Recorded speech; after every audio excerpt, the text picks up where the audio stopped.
Here's how to convert to JPEG. So you've got two different types of JPEG, right? JPG or JPEG. You can actually do both with an app that I created called ConvertSave.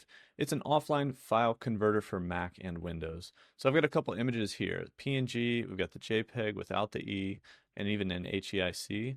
I could select and just click and drag and bring all of these into ConvertSave and then select my output. So you'll see we've got two different types of JPEG here. I could select this one, and it's going to give that file extension to these files and convert them to JPEG as well. So you see it just saves them right next to where all the other photos came from. And you can see we have that .jpeg extension now. These are JPEG photos that have been converted from PNG, HEIC. There's a lot of different image formats, hundreds actually here in ConvertSave. You can check it out with the link in the description or just go to convertsave.com.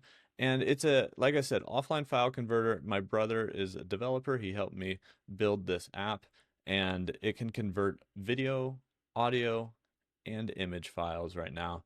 And we're looking to add a lot more features as time goes on. Thanks for your support, you guys, and I'll see you in the next one.